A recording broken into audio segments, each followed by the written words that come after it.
Traders Network. I'm Michael Yorba, your host. Thanks for joining us. We're also streaming to you live on yorbamedia.com. All right.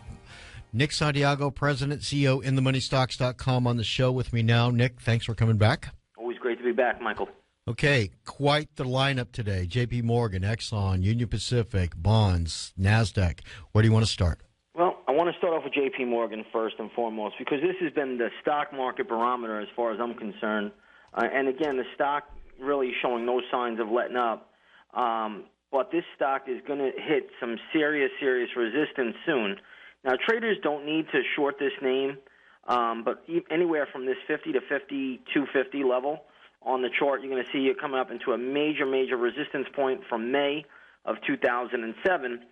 So the stock, in my opinion, has gone parabolic, really, especially over the past 4 months. This is where this stock should stall out. I don't think there's a great trade here because this is the strongest financial stock in the market. I prefer the traders, if they're going to pick on financial stocks, look at a weaker one, a weaker name to pick on, and there are a few out there. But more importantly than anything, this stock is a barometer. And when JPM stalls out, that's where you've got to watch for these overall major stock indexes to stall out as well. Okay, did I hear you right? $50 to $52 a share? 50, right anywhere in here from this 50 to 52.50. Okay. So 52 and a half would be its potential max upside. But right now it's holding up very well. Really no problems with it. It's in a real good uptrend. But if you take a look at the weekly chart, this is the high that was made in May of 2007, and it should be pretty significant. Okay, a major event at these price levels. Got it. I think that's where this market ultimately, when that stock gets up there, this is where the overall stock market should stall out. We're in the month of March. It's a very pivotal month for anybody that's ever studied cycles, and I think that this is a time to start tightening up the buckle a little bit, especially after hearing all the the cheerleading and the celebrating going on with the Dow making a new high. Okay. All right. What about Exxon? I wanted to take a look at ExxonMobil today simply for the fact that this stock right now, if you noticed, had a big sell-off day on the 25th of February. Stock has been unable to get it back above that high, and it's selling off a little bit today. Stock is down about 75 cents. The critical level for Exxon right now is that 87.70 level, which is a 200-day moving average. If that stock breaks that level with any real momentum, this stock can easily trade a lot lower. The reason why this stock is so important is because it has surpassed Apple once again as the world's largest stock by market cap. So I think that this stock holds a lot of weight. It also sets the tone for all of the major energy stocks out there. And traders should remember that the S&P 500, 16% of it is made up of energy stocks. So this is a very important stock to follow. As long as it holds 87.50, 87.60, it's in good shape. A break below there, though, that's where traders got to get concerned because this stock could be topping out. Okay. Transportation, Union Pacific. Now, I want to talk about Union Pacific because the rails have been leading this market. If you take a look at the transport index, you're going to notice that this thing has gone really parabolic from late November. Basically, transports were trading around 4,800. A little higher than that. Now they went up as high as 6,200. If you take a look at Union Pacific Corp., which is one of the major rails in the United States, this stock has really followed that same pattern, and the rails have been the leading transport stocks out there. This thing looks like it may have tipped over today. You're getting a pretty good sell-off. I know it's only down about $2, but it's happening on about 1.6 million shares where the entire market is basically asleep today, and that's worth noting. This Union Pacific Corp., if it comes down with any more momentum, this thing can go down as low as 118. And this is another telltale sign that this overall stock market rally, especially the S&P 500, is now getting very long in the tooth. Okay. 118, give me an early trigger point for you to say this thing is really going to make a move. Well, already it's showing me signs, so I'm already on watch for it. Now what I want to see is, does it hold here around the 136, 135.50 level? Can it make a sideways pattern? And if it does that, I think that's where it's setting up to break lower. But, we'll know a little bit more tomorrow when we see what kind of patterns made on the weekly chart. But this thing could be putting in a weekly topping tail today or tomorrow. Okay. Now, the bonds, something closely tied to all the transports. Yeah, when we look at the bond market, right now you're looking at basically a very good move, and then it could be what we call a failure. So basically, if you take a look at the TLT market, you're going to see that we're closing in, or we may close below the February 25th low. And that's not really a bullish sign for the TLT. But the one thing I want to point out about the bond market is that they've held, well, I should say the TLT at least, has held this 115 level for quite a while now. It's about 6 weeks. And until that level is broken, that's still the support area that traders got to watch for. So the TLT right now, the 115 level is still the level, in my opinion, that is still showing a lot of strength. Now, if you take a look at the JNK, which is the junk bond market, and you overlay that with the S&P 500, you're going to notice that those two have traded in tandem with each other, almost in a lockstep fashion.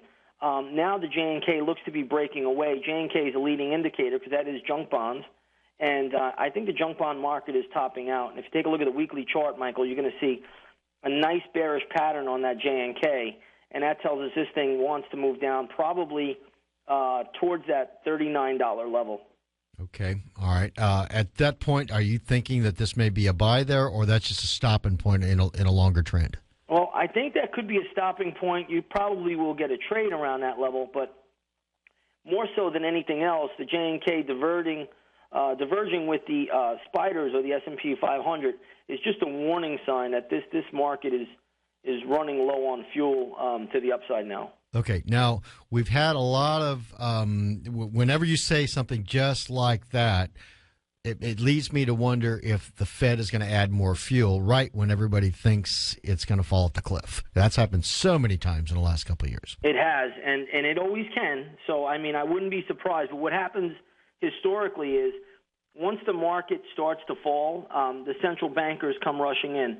In fact, I had a minor cycle date on February 19th, which was correct, and market fell. It wasn't 2 days. The market wasn't down 2 days. Did the Federal Reserve have, Jim Bullard out and a bunch of Fed presidents saying, hey, the liquidity is going to remain, the liquidity is going to remain. But there will come a time where, regardless of the liquidity, that the market's just going to say, hey, this is unsustainable. And, we're getting to that place now. You just can't reap what you don't sow. You just can't print money forever and expect it to work. At some point, there's going to be, when the first major financial institution says, hey, this isn't looking so good anymore, they're going to pull away. And once that happens, it's a domino effect. And you don't have many shorts in the market anymore either. So when the market starts to fall, there's no one left to cover, and they can go down much, much more than people believe. I agree with you. My cycle stuff is out there in July and August, July 17th and August 21st, I think it is. But that's a conversation for another day. I've had several people call me and send me emails wanting me to ask my favorite guys about the NASDAQ, and you're one of them. So can you give me a rendition of what's going to happen next there? Yeah, if you're looking at the triple Qs or the NASDAQ 100 or the composite, whatever you want to look at, we'll go with the Qs since that's what most people follow these days.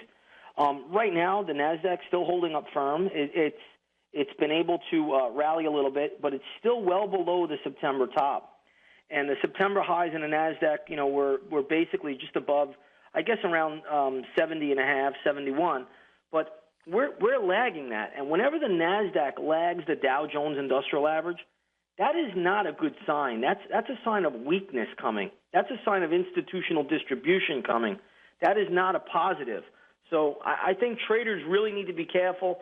I think the NASDAQ may go up, and the Qs could go up, the triple Qs could go up and test $70, maybe 71.